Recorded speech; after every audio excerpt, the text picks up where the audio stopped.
കഴിഞ്ഞ 50 വർഷക്കാലമായി കേരളത്തിൻ്റെ പൊതുമണ്ഡലത്തിൽ വളരെ സജീവമായി നിൽക്കുന്ന ഏവരുടെയും പ്രിയങ്കരിയായ ശ്രീമതി ടീച്ചറെ വളരെ ബോധപൂർവം അപമാനിക്കുന്നതിനും ആക്ഷേപിക്കുന്നതിനും ജനം ടിവിയും ഭാരത് ലൈവ് കർമ്മ തുടങ്ങിയിട്ടുള്ള ചാനലും യൂട്യൂബ് ചാനലും കഴിഞ്ഞ കുറേ ദിവസങ്ങളായി നടത്തിക്കൊണ്ടിരിക്കുന്ന ശ്രമങ്ങളെ ജനാധിപത്യ മഹിളാ അസോസിയേഷൻ വളരെ ശക്തമായ ഭാഷയിൽ അപലപിക്കുകയാണ്.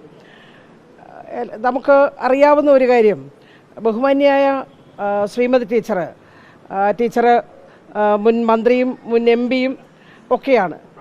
ടീച്ചറിൻ്റെ ഹസ്ബൻഡ് MLA അല്ല എന്ന് എല്ലാവർക്കും അറിയാവുന്നതാണ്. എന്നാൽ ഒരു MLA-യുടെ ഭാര്യ എന്ന നിലയിൽ പെൻഷൻ വാങ്ങുന്നു എന്ന രൂപത്തിലുള്ള വ്യാജ പ്രചരണമാണ് ഈ കൂട്ടർ അഴിച്ചുവിട്ടുകൊണ്ടിരിക്കുന്നത്. കേരള നിയമസഭയിലുണ്ടായിരുന്ന ഒരു MLA, അദ്ദേഹത്തിൻ്റെ സഹധർമ്മിണി അദ്ദേഹത്തിൻ്റെ പെൻഷൻ വാങ്ങുന്നുണ്ട്. എന്നാൽ അത് ശ്രീമതി ടീച്ചർ അല്ല എന്ന് ഇവർക്കെല്ലാം നന്നായിട്ടറിയാം. ശ്രീമതി ടീച്ചർ അത്തരത്തിലുള്ള ഒരു പെൻഷനും വാങ്ങുന്നില്ല.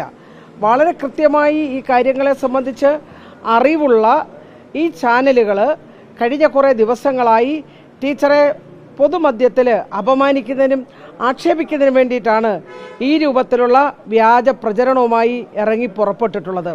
അത് ടീച്ചറിനുണ്ടാക്കിയിട്ടുള്ള വിഷമം വളരെ വലുത് തന്നെയാണ്. ഞങ്ങളുടെ നേതാവെന്ന നിലയിൽ സ്ത്രീകളുടെ അവകാശ സംരക്ഷണ പോരാട്ടങ്ങളിൽ വളരെ സജീവമായി ഏർപ്പെട്ടുകൊണ്ടിരിക്കുന്ന പ്രിയപ്പെട്ട ടീച്ചറെ അപമാനിക്കാൻ ഈ ചാനലുകൾ നടത്തിയിട്ടുള്ള ശ്രമത്തെ ഞങ്ങൾ ശക്തമായി അപലപിക്കുന്നു. ടീച്ചർ നിയമപരമായി മുന്നോട്ട് പോകാനാണ് തീരുമാനിച്ചിട്ടുള്ളത്. നിയമപരമായി മുന്നോട്ട് പോകുന്ന ശ്രീമതി ടീച്ചറിന് ജനാധിപത്യ മഹിളാ അസോസിയേഷൻ്റെ പൂർണ്ണമായിട്ടുള്ള പിന്തുണ ഞങ്ങൾ പ്രഖ്യാപിക്കുകയാണ്.